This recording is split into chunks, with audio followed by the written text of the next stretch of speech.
Yes, what's up mga kamigs? Good morning, good morning, good morning. Hoping na nasa buting kalagayan kamigs at kagan din tayo sa waligan.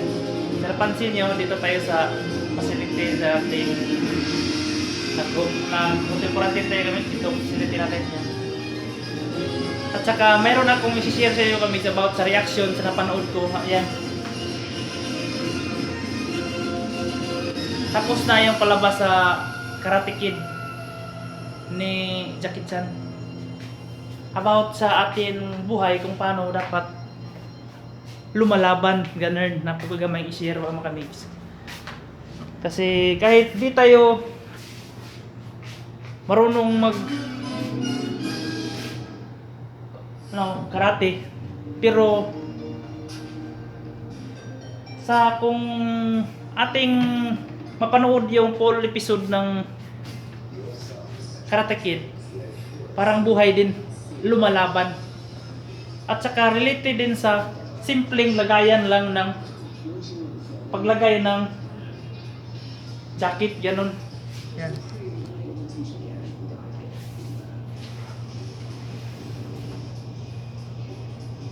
Ito. Kasi kadalasan natin sa mga anak natin is sana lang ilagay yung jacket. Ang proper ay is mayroong lagayan, ganun. Pagkasakali lang ito, walang ganun. Saka pulutin, ganun. Dikit, ganun. Kung ating pagtingnan, ating mapansin, parang wala lang, no? Wala siyang kabuluhan o walang meaning. Pero kung malaki pala yung related sa ating buhay, mga kamigs, kahit na ganyan lang yan, kasi yun pala ay isang disiplina kung ano tayo, kung paano natin araw-araw yung habit natin, kada uwi natin, yun ang gagawin natin, hindi na lang basta na lang ilagay. Is ang meaning dahil sa pagkuhaan na is yung pag-abot, at saka kahit nag-abot ka, strong pa rin. Kumbaga, kung nadadapa ka, kailangan mo i-force pataas, ganun. Tapos kukunin mo with lakas, tapos ipo-force mo pataas, yun pala. Kahit madadapa ka, kahit makikita sa'yo, huwag kang mahiyang bumangon. With force, ganun. Kunin mo ng may lakas, tsaka ibalik mo sa lagayan. Yun pala ang tunay na meaning pala sa paglagay, yung force. At saka yung laging paghubad, ganito, ganyan. Tapos paglagay, is attitude pala yun mga kamigs. Kung paano natin ipanatili yung kalinisan at saka yung ugali natin at saka magkita at saka paligid natin, kung paano natin siya right nga manner na ginabutang siya dapat sa siyang lagayan. About din naman sa karate, nahintulad din para din sa buhay, kung paano tayo lumalaban. Tsaka kahit nagpulot ka, meron naman talagang yung taong yan na nakapulot ka, nakadapa ka na, ganun rin ka pa. Kahit na ganun rin, sisipain ka, defense ka na lang, wag kang ganti. Ganun mo na lang, dito. Yung sipa nila, ganun mo lang. Tapos wag kang ganti, hayaan mo na lang. Ganun na. Tapos ganti, wag kang ganti, ganun na lang. Balik mo siya sa kanyang lagayan, kahit na itapon niya. Related tayo pala mga kamigs. At saka, sa ating buhay pala, kung ihaling tulad natin na may mga kamalian tayo, kaya natin siyang isolve at saka i-fix. Kumbaga, related to sa kanyang pamilya ni Jackie Chan, yun sa buhay niya noon. At saka, nabase din niya, gusto niyang ibahagi rin sa bata kung paano matuto, kasi sa nakita natin doon is talagang pabaya, minsan palayaw, at saka medyo pasaway din kasi binuhusan ng tubig niya yung mga kalaban niya kasi nga minsan kinukulit, ginugulpi siya kaya gusto siyang gumanti. Minsan ganun din talaga mga bata pag pasaway. Kaya tinuruan niya kita kung paano ang buhay dapat ganun lumalaban. At saka ang buhay related din pala sa kahit hindi tayo kumpo pero marunong tayong lumalaban at sa ating nakita doon is mayroon din ang pride, inggit at saka love story at saka ganun din yung tunay na buhay na kumbaga yung ano parang mayroong kanang nilalait ka tapos gusto mong gumanti pero hindi pala yung tama. Kuwan lang kung baga ni Jackie-chan pa kung sa yung huwag ka gaganti, depends ka lang. Doon ang buhay dapat na kung baga sa problema huwag kang matakot sa mga problema. Kailangan mong lusungin at saka kung paano mo isolve. Yun mga, kumbaga, sagupain mo yung problema, kung paano mo i-solve, at saka kung paano ka rin lulusong, at saka aahon, ganun. Ganun din sa ating buhay mga kamigs. Na dapat sa mga ating nangyari sa buhay natin, meron din mga nandadaya sa ating mga kapaligiran, lalo na sa ating mga kapaligid, hayaan lang natin. Huwag na natin silang pansinin. Basta, kung ni Jackie-chan, ano ang ganiyang turo sa kanyang bata na estudyante is maging focus sa life at saka maging halo ang kanyang isip, lalo na sa paglalaban. Walang intensyon, laban lang.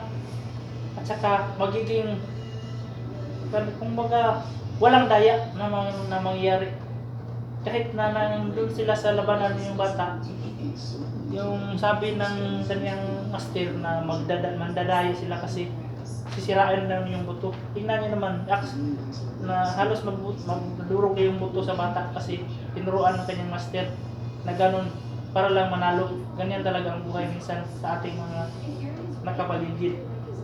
Kaya minsan, tayo rin, minsan matutukso at saka magagalit at magaganti. Kung magpadala tayo niyan, talagang wala na tayong dito sa puwang sa loob ni God, yung puso't ang dami natin wala na kasi nagpadala na tayo sa kanya.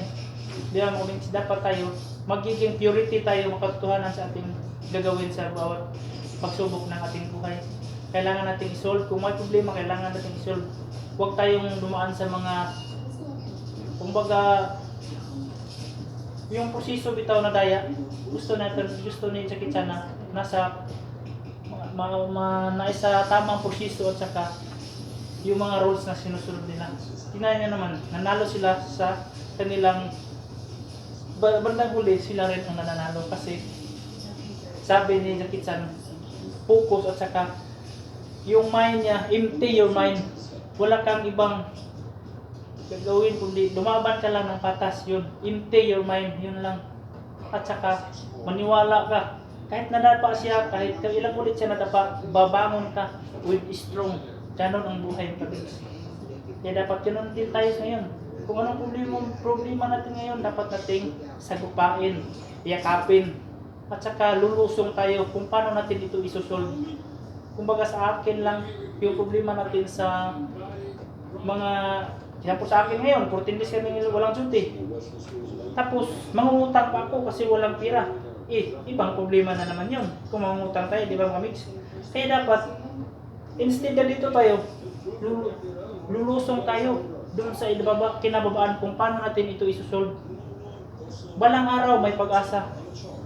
Aahon din tayo. Dan kasi andyan si God. Ganyan pala ang tunay na buhay ng tao. Ganon din sa Karate Kid. Yun sa karate. May pagsubok. Dadapa ka. Babangon ka para sa iyong pamilya. At saka sa iyong, kung sabi niya, ang bata, yung sabi niyang bata, bakit ka? Kahit may sugat na siya sa kanyang binti. Pero anong sabi sa bata? Bakit mo gawin to, bata? Kasi kung malampasan ko ito, wala na akong takot. sa kanyang maramdaman daw. O, titingnan nyo kami, kung lulusong ka, kung masusolve mo ang problema, wala ka nang takot na maramdaman sa iyong sarili. Kasi kaya mo nang isolve ang problema kung anong meron ka. Lalo na sa iyong pamilya. Always pray God. Keep praying. Trust and try. Kasi laban natin to mga kamigs. Kaya dapat isi-share ko rin sa inyo. Kasi malakas tayo ni bro, ni God. Always na I hope. Kung baga sa panahon, kung naay dag-om, ibabaw sa dag-om, babaw sa ulap ng may ulan, sa babaw niyan, andyan ang sunset. Sunrise pala, andyan yung kalinaw, kumbaga. Kung sa Bisaya pa, luyo sa dag-om, ana ang kahayag, kalinaw. Yun, please. Kaya dapat, huwag tayong mawala ng pag-asa, lumaban tayo ng patas kung anong meron tayo ngayon. Dapat nating harapin. Huwag tayong i-walk out. Dapat, inahag natin to, yakapin natin to, lulusong tayo.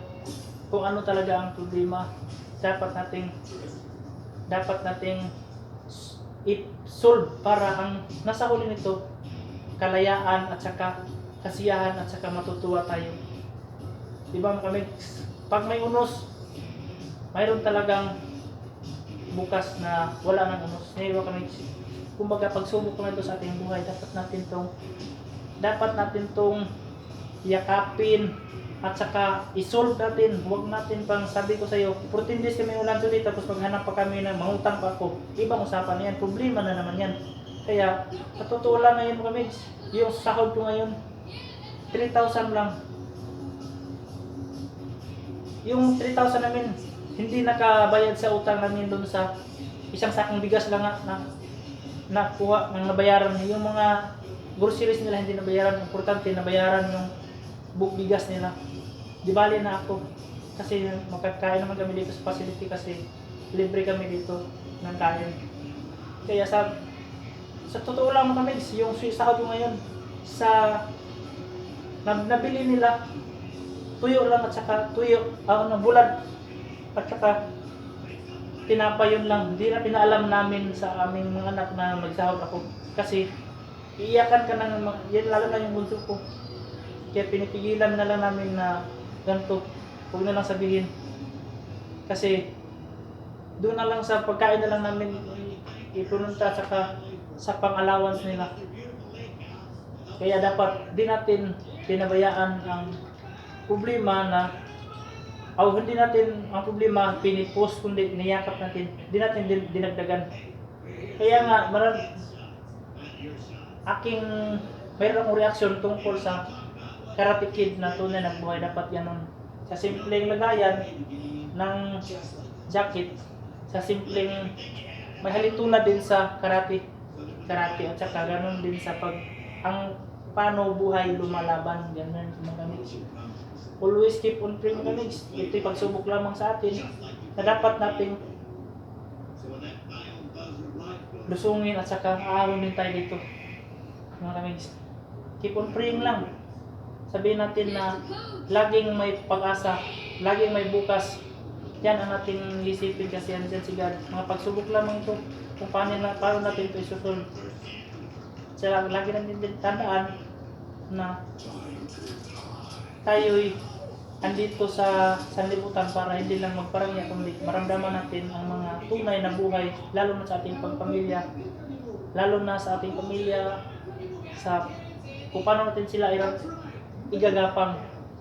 Pinaka-the best is sabi ko na lang sa aking asawa is pagpasensyahan mo na yung sahod natin kasi ganyan lang talaga. Nagpasalamat na lang din ako kasi nag-support naman yung asawa ko kahit na ganoon tayo kahirap. Pasalamat din ako sinabi ko siya sorry at saka salamat. Yun ang pinaka-the best way mga kamigs. Ang pinaka-the best way sa inyong relasyon. Ang uwi na salamat o thank you o sorry. Maugin na siya ang pinaramdam. Sabi niya, huwag kang mag-alala pa. May awa ang Diyos. Hindi naman tayo ganito sa noon. Kaya pagsubok na to. Hold lang tayo ng God. Dasal lang tayo. Pinaka-the importante is magpasalamat kay God. Lalo na sa ating health, sa ating pamilya. Na okay ta kahit bigas lang mayroon na okay na tayo mix. Gulay-gulay lang okay na. Kaya dapat may akong Nakaiyak nga ako sa reaksyon ng yung nakita ko sa Karate Kid eh. Kasi doon pala dapat ang buhay dapat. Minsan talaga ang buhay madaya. Yun yung nahihirapan ka na, mahihirapan ka talaga, mas malalo ka pang may hirap pang kasunod yan. Pero kung paano isusolve, talagang matutuwa at masisiyahan ka.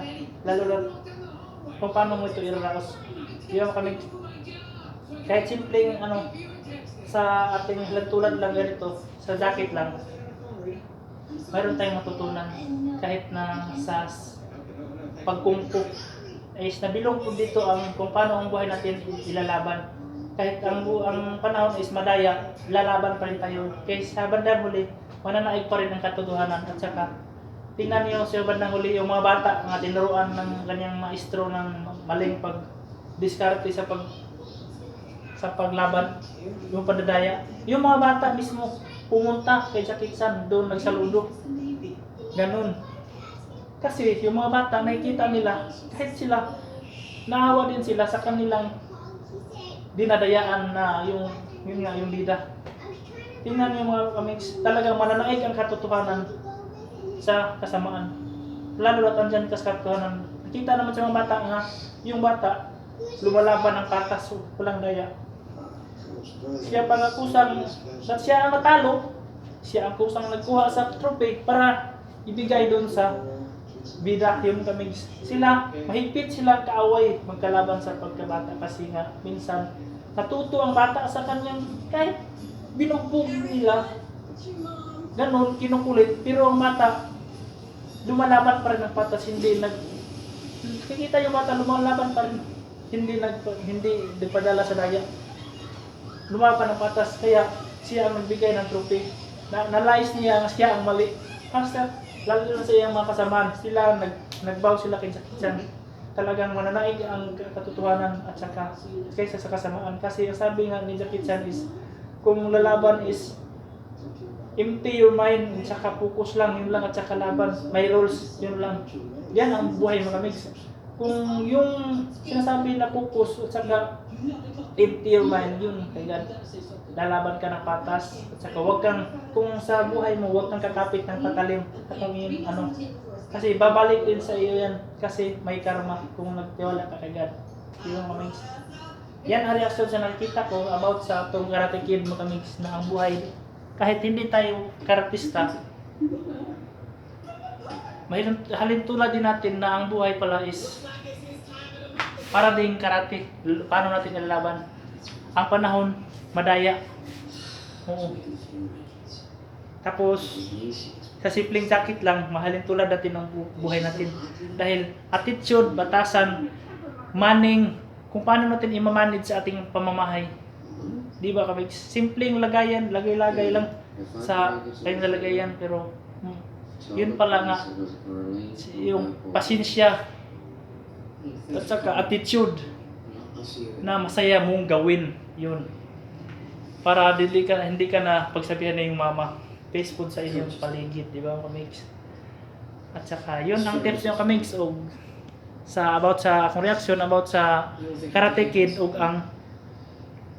kung paano natin ang buhay lumalaban kahit madadapa tayo, may mga pagsubok, try at saka mostly kay God.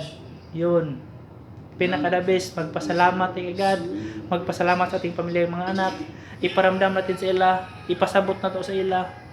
Sabi nga ng anak ko, maganing tama kay nako nang tay uwil og tuyo. Adobo gihapon daw, kaluoy sa muna ako para ring dinudurog yung puso ko sa narinig ko. Yun ang kami sa mga reaction ko about sa tunay na buhay at saka yung Karate Kid na ang buhay kahit nadadapa ka, lalaban ka, yung problema, wag kang matakot na yakapin. Yun nga sabi sa bata bakit mo gawin to? Bahapit halos basag na daw yung kaniyang yung binti. Sabi ng bata, pag hindi ako lalaban, matatakot ako hanggang daw sa sunod na away. Kaya mo win or lose, kailangan niyang tapusin.